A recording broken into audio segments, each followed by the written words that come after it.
নীল নদের তীরে গড়ে ওঠা মিশরীয় সভ্যতার বয়স অন্তত ৭,০০০ বছর। নীল নদকে কেন্দ্র করে গড়ে উঠেছে এই সভ্যতা। তবে দূষণ, জলবায়ু পরিবর্তন আর জনসংখ্যা বৃদ্ধির ফলে পানির অতিরিক্ত ব্যবহারের কারণে নীল নদের উপর ভীষণ চাপ সৃষ্টি হয়েছে। নীল নদের ২০০০ মাইল উজানে ৪৫০ কোটি ডলার ব্যয়ে আফ্রিকার বৃহত্তম জলবায়ু বিদ্যুৎ কেন্দ্র নির্মাণ করছে Ethiopia.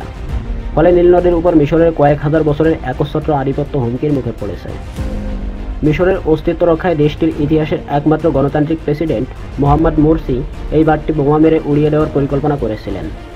Grand Ethiopia renaissance dam নামে পরিচিত আফ্রিকার বৃহত্তম বাঁধটি জলধারের আকারে প্রায় লন্ডন শহরের সমান। নীল নদের শাখা নদী ব্লু নাইল জুড়ে অবস্থান রেনেসাঁ ড্যামের। এটি এখন মিশর ও ইথিওপিয়ার জাতীয়তাবাদ ও দেশপ্রেমের প্রতীকে পরিণত হয়েছে।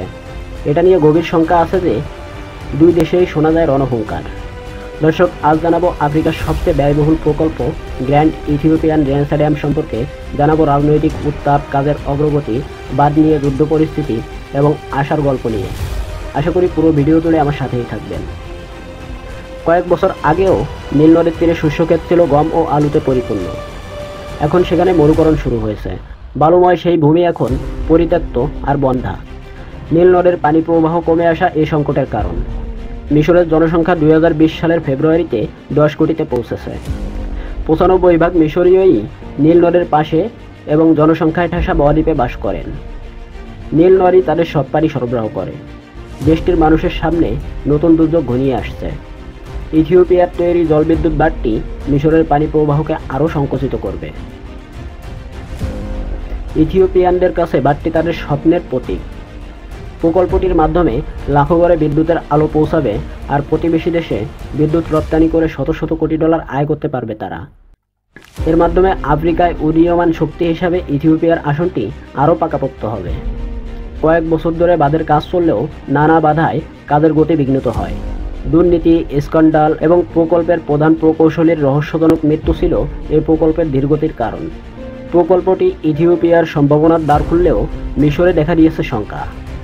তাদের কাছে বাঁধটি সবচেয়ে মৌলিক হুমকি হিসাবে বিবেচিত হচ্ছে। মিশরের স্বৈরশাসক আব্দুল ফাত্তাহ আল সিসি ২০১৯ সালের সেপ্টেম্বরে জাতিসংঘের ভাষণে বলেছেন, নীল নদ মিশরের জীবনের প্রশ্ন, অস্তিত্বের জন্য হুমকি। গত ১০ বছর ধরে মিশর, ইথিওপিয়া ও সুদানের কর্মকর্তারা বাঁধটি নিয়ে ব্যর্থ আলোচনা চালিয়েছেন। ইথিওপিয়ার তরুণ নেতা আবিই আহমেদ দাবি করছেন, বাঁধটির প্রভাব নিয়ে মিশরের আশঙ্কা অতিরঞ্জিত। তিনি ২০১৮ সালে প্রধানমন্ত্রীর পদে শপথ নিয়ে তিনি কায়রো গিয়ে মিশরীয়দের আশ্বস্ত করেন। তখন সাংবাদিকদের প্রশ্নের জবাবে তিনি বলেন, আমি শপথ করে বলছি, আমরা মিশরের পানি প্রবাহে ক্ষতি করব না। তবে তার কিছুদিন আগে প্রেসিডেন্ট আবিই হুঁশিয়ারি দিয়ে বলেন, কোনো শক্তি বাঁধ নির্মাণ ঠেকাতে পারবে না। তিনি এ কথাও বলেন যে প্রয়োজনে মিশরের সঙ্গে যুদ্ধে লাখো লোক প্রস্তুত করবেন তিনি। প্রাক ঔপনিবেশিক চুক্তি ১৯৬৯ সালে সুদানের সঙ্গে সমঝোতার উপর ভিত্তি করে মিশর নীল নদের উপর আধিপত্যকে ন্যায়সঙ্গত মনে করে থাকেন। তবে ইথিওপিয়া এসব চুক্তি মানে না। দেশটির সাবেক নেতা মেঙ্গিস্টু হেইলে মরিয়াম ১৯৭৮ সালে নীল নদের উপর কয়েকটি বাঁধ নির্মাণের প্রস্তাব দিলে তাকে প্রচ্ছন্ন হুমকি দেওয়া হয়। মিশরের তৎকালীন প্রেসিডেন্ট আনোয়ার সাদাত বলেন, মিশর তৃষ্ণার্ত হয়ে মরার জন্য আমরা অপেক্ষায় থাকব না, আমরা ইথিওপিয়ায় গিয়ে মরব, সেখানে গিয়ে যুদ্ধ করব।